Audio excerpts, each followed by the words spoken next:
ভাই রে ভাই, ফুটবল ম্যাচ দেখছি নাকি কোনো হার্ট অ্যাটাকের লাইভ থ্রিলার সিনেমা দেখছি, বুঝতে একটু সময় লাগলো। বিশ্বকাপের রাউন্ড অফ 32-এর ম্যাচে মায়ামির হার্ড রক স্টেডিয়ামে যা ঘটলো তাকে এক কথায় বলা যায় রক্তচাপ বাড়ানোর পারফেক্ট রেসিপি। একদিকে বিশ্ব চ্যাম্পিয়ন আর্জেন্টিনা আর অন্যদিকে আফ্রিকার লড়াকু দল কেপ ভার্দে।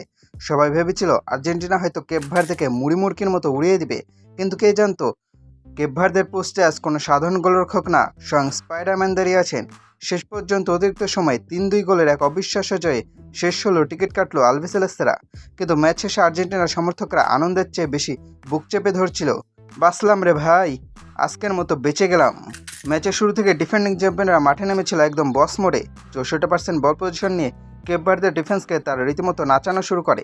আর্জেন্টিনা একের পর এক আক্রমণ করছে আর কেপ ভার্দের বক্সে ঝড় তুলছে। ম্যাচের 28 মিনিটে আসলো সেই কাঙ্ক্ষিত মুহূর্ত। আমাদের রেলেমটেন মানে লিওনেল মেসি নিজের চিরচেনা জাদুকরি পায়ে বল নিলেন, ডিফেন্ডারকে বোকা বানালেন এবং একটা নিখুঁত ফিনিশিংয়ে গোল। 1-0। আর্জেন্টিনা সমর্থকরা তখন স্টেডিয়ামে এবং টিভির সামনে নাচানাচি শুরু করে দিছে। আর এ তো ডাল ভাত ম্যাচ, আজ গোল উৎসব হবে। কিন্তু তারা তখনও জানতো না ছবির আসল ভিলেন, আসল হিরো তখনও লাইমলাইটে আসেনি। দ্বিতীয়ার্ধ শুরু হতেই ম্যাচের স্ক্রিপ্ট উল্টে গেল। 59 মিনিটে কেপ ভার্দের অধিনায়ক রায়ান মেন্ডেস ডান দিক থেকে এমন একটা নিখুঁত নিচু ক্রস দিলেন যে আর্জেন্টিনা ডিফেন্ডাররা গোলকিপার এমিলিয়ানো মার্টিনেজকে বলছিল, ভাই আমি দেখবো না, তুমি দেখবা। এই কনফারেন্সের সুযোগ দিয়ে দেরাই দুয়ারতে এসে বুম, গোল। 1-1 সমতা। আর্জেন্টিনার ভক্তদের নাচানাচি তখন এক নিমেষে অন্ধ। এর পরের গল্পটা আর্জেন্টিনার গোল দেওয়ার চেষ্টার গল্প নয়, এর পরের গল্পটা হলো কেপ ভার্দের 40 বছর বয়সী বড় গোলকিপার বজিনার, লেবিয়াসিন, বুফন, নয়ার আর ক্যাসিয়াসের আত্মা একসাথে নিজের গায়ে ভর করার গল্প। ম্যাচের 56 মিনিটে মেসি 1-on-1 পজিশনে একা, গোল তো নিশ্চিত, কিন্তু ভজিনা সীতাবাগের মতো এসে বল কেড়ে নিলেন। 63 মিনিটে মেসির একক প্রচেষ্টার শট। ভজিনা বললেন, না বাবু, এত সোজা না। এরপর আসলে 71 আর 79 মিনিট, বক্সের বাইরে ফ্রিকিক পজিশনে মেসি দাঁড়ানো মানেই তো গোলকিপারদের প্যান্ট ঢিলে হয়ে যাওয়া। মেসি বুদ্ধিদীপ্ত শট নিলেন, কিন্তু ভজিনা বাতাসে উড়াল দিয়ে এমন সব সেভ করলেন যে মনে হচ্ছিল ওনার বয়সের কোঠায় 40 না, আসলে 20 বছর চলতেছে। নির্ধারিত 90 মিনিটে একাই 7-4টা নিশ্চিত গোল বাঁচিয়ে ম্যাচে অতিরিক্ত সময় নিয়ে গেলেন এই প্রবীণ দেওয়াল। নির্ধারিত 90 মিনিটে 1-1 সমতা, খেলা গড়ালো অতিরিক্ত সময়ে। দর্শকরা তখন নক কামড়ে শেষ করে ফেলছে।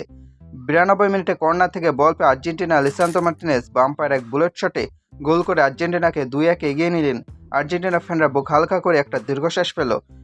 এবার বোধহয় ম্যাচটা আমাদের। কিন্তু কেপ ভার্দে দমে যাওয়ার পাত্র না। 102 মিনিটে সিডনি লোপেস ক্যাব্রাল বক্সের বেশ বাইরে থেকে এমন একটা বাঁকানো দূরপাল্লার শট নিলেন যে বল সরাসরি পোস্টের টপ কর্নারে। গোল 2-2। ভাই, এটা ফুটবল ছিল নাকি কোনো গাইডেড মিসাইল ছিল? এই টুর্নামেন্টের অন্যতম সেরা গোল খেয়ে আর্জেন্টিনার গোলকিপার এমি মার্টিনেজও হয়তো মনে মনে বলছিলেন, বস সালাম জানাই।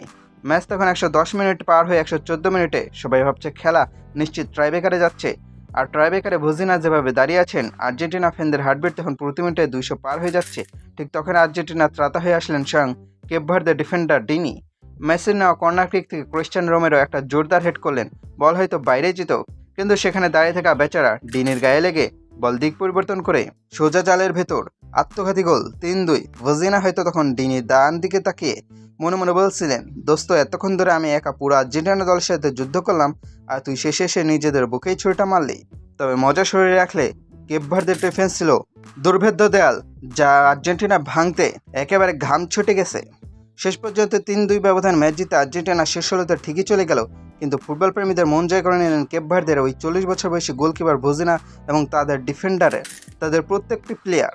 ম্যাচ শেষে আর্জেন্টিনার সমর্থকরাও বলতে বাধ্য হচ্ছে, রেসপেক্ট ভজিনা, রেসপেক্ট কেপ ভার্দে। আজ যদি ওই আত্মঘাতী গোলটা না হতো, তবে এই বুড়ো মানুষটা ম্যাচ ট্রাইবেকারে নিয়ে গিয়ে আর্জেন্টিনা 12টা বাজিয়ে ছাড়তেন। আর্জেন্টিনা শেষ ষোলোতে উঠলেও স্কালোনির দলের ডিফেন্স নিয়ে কিন্তু কপালে চিন্তার ভাঁজ পড়েই গেল।